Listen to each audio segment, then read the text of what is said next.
to bring in Greg Ducharme here, looking spiffy. Look, you're not too far from Michael. Like, you guys can talk to each other. Let's talk about not too far. Exactly. Let's talk about some of the golfers. Let's focus on Scottie Scheffler. Still looking for his first win of the season. Came in fourth at the Masters here. How does this weekend set up for him? Well, it's a golf course he obviously won on last year, and in his first start, he finished tied 11th. So he understands how to play this place. I think his game generally suits it very well. He's accurate off the tee. He's very precise hitting into those small greens you just heard Michael talking about. But this year, we've seen a little different story from Scottie. His ball striking hasn't quite been on that level. Last week at the Masters, he was below field average in fairways hit. He was below field average in greens of regulation. His golf swing is not top tier right now. But all that being said, Amanda, he still finished fourth at the Masters because he's the #1 player in the world. He has a complete game. He's the best player in this field. And although he's not in top form, he still has a very good chance this week. What about Collin Morikawa? This is someone who has now not won since 2023, so I mean, it feels like a long time. He's made some pushes, though. For someone like Collin Morikawa, are the wins mental for him right now, or is it something that he's adjusting? But it does feel like something he really wants to do. It feels like he puts a lot of pressure on himself to win these golf tournaments, and he's driven by results. And I don't think there's anything wrong with that. It puts a fire underneath him, and he continues to work really hard. And you can see it in his statistics. You can see it in his performance on the golf course. This is a perfect spot for Collin Morikawa to break the drought.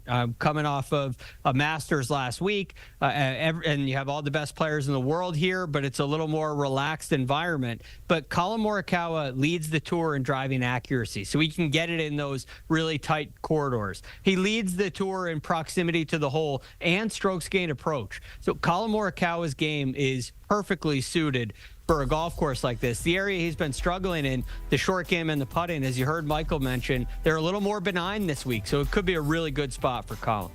You called it the perfect spot for him to break the drought. What about Xander Schauffele? Finished T8 at the Masters. It was his first top 10 finish of the season. Could we see him in contention on Sunday? Yes, and in fact, I expect we will, Amanda. His game, well, you look at what the story of this season has been. It's been his rib injury that kept him sidelined for the early portion of the season. But since he's been back, his ball striking has been quite good. At the Valspar Championship before the Masters, he had his best ever of his entire career, his best ever performance with his irons. He was very good again at the Masters last week. In fact, he hit 54 greens of regulation at Augusta National. It's pretty good. The thing that's been a little rusty is the short game and the putting. And like I said with Collin Morikawa, these greens are on the benign side. They're some of the easier, flatter greens on the PGA Tour and some of the easier, flatter green surrounds as well. So the area that's been weak for Xander is not overly challenging here at this golf course. I think it makes for a great landing spot for him. Greg, since we have a little time, I kind of want to bring it back to the Masters. Masters moving forward. Yesterday we had a Mark Immelman, and we asked him, could Rory, who's not in this tournament, potentially complete the Rory Slam this year? Initially, I said it was impossible. They kind of walked me through each major, why it may set up. What chances do you give Rory McIlroy to pull off the impossible? Well, I think Rory said this in an interview as well. You can't win all 4 majors if you don't win the first one. So he has, by fact, the best chance he's ever had in his entire career at winning all 4 majors this year. The setup, it's been widely discussed. It's a perfect setup for anybody to do it. I can't think of a better setup for anybody in the game to win all 4 majors than this one for Rory. But the big question is, now that he has accomplished his lifelong dream, the thing that has been driving him, that has been motivating him for years and years and years, is accomplished. And essentially everything in the game that he's ever wanted to accomplish is done. And I could see that going one of 2 ways. You know, if Rory wants to take his first day off in about 15 years, well, he can do that now. If he wants to take it easy, he can do that. But at the same time, if he continues to work hard, which I expect him to, I think you're going to see Rory McIlroy play with a freedom that we haven't seen since 2014. And when Rory McIlroy is playing carefree, not careless, but carefree golf, it's a scary thing for the rest of the field. Before this Sunday, that was the last time we saw him win a major. I'm just excited about the Open, which is taking place in Northern Ireland. No Rory McIlroy, but you still get the top golfers in the world beyond him in this one. Scottie Scheffler is the betting favorite to win the RBC Heritage, sitting at plus 360, followed by Colin Morikawa with 11-1 odds. Ludwig Ahlberg, 12-1 odds, same as Xander Schauffele.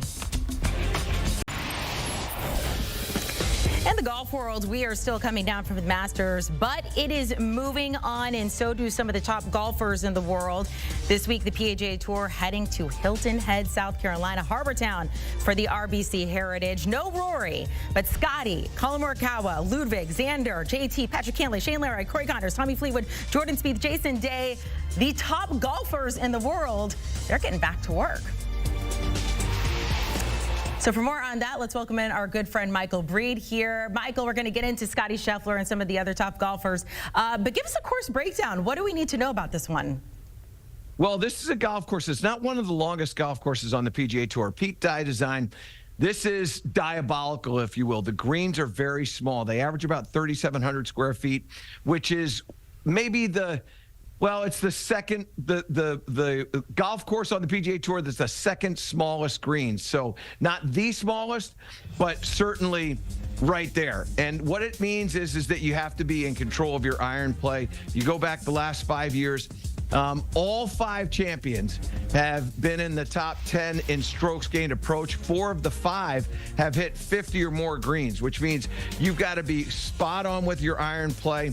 It's a golf course that's asking you to control the trajectory of the irons as well as the distance of the irons. And when you miss, the area around the greens pretty comfortable, not very challenging. There's not like you've got really deep bunkers, but you do have to be precise with the iron play. And so when you look at what it's going to take to be successful here, it's all going to boil down to you got to get the ball in the fairway, and then obviously getting the ball on those greens that are only 3,700 square feet. Hilton Head, beautiful. You called the course diabolical. Give us a brief breakdown of one of the holes there. You're going with 12. Why do you want to highlight this one?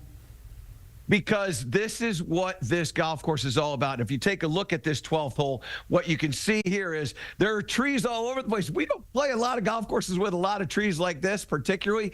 They actually have a bet down there to see if you can play 18 holes without hitting any trees. And the reason why is it's such a narrow corridor. So what happens to many people is when you get on these tight tee shots, you start panicking a little bit, and you start aiming a little bit straighter, and you start asking yourself to hit the ball straight. What I like to do is ask people to curve the ball. And so in this situation, we've got the 12th hole, which is a bit of a dogleg to the right. So what I like to do when we're in this situation is I like to take on the curve. What I want to do is I want to aim down this left-hand side. There's a little gap in the trees that you can see there. I want to start it down there to the sort of call it the trouble side, and I want to curve the ball to the right. So I'm going to aim down the trouble side, and I'm going to swing to the trouble side. This path is going to look like it's over the top, but that's what I have to do in order for me to curve this ball to the right-hand side. So make sure that I'm in the hitting area here. Set my alignment down that left-hand side there, and then just swing over to the left-hand side. This will create a little bit of a cut shot. And it starts down the left-hand side. It's not quite cutting, but I'm on the outside part of the dogleg, and when I'm on the outside part of the dogleg, now all of a sudden, I've got a chance to aim to the throat of that green. When you start missing these shots to the inside part of the dogleg, that's when you get in real trouble. And what these players are going to face this week is something that you don't see a lot of. They had it at Augusta National with those trees. They're going to have it this week at Harbor Town. You've got to find fairways. I got to do a little bit better job, maybe get to hitting some golf balls in those tree-lined areas. I was about to say, I think you should just hop right back in there and pull a Rory coming out of the trees and landed like so close to the pin. I'm kidding. RBC Heritage Saturday and Sunday, 3 Eastern on CBS. You can also stream it on Paramount Plus.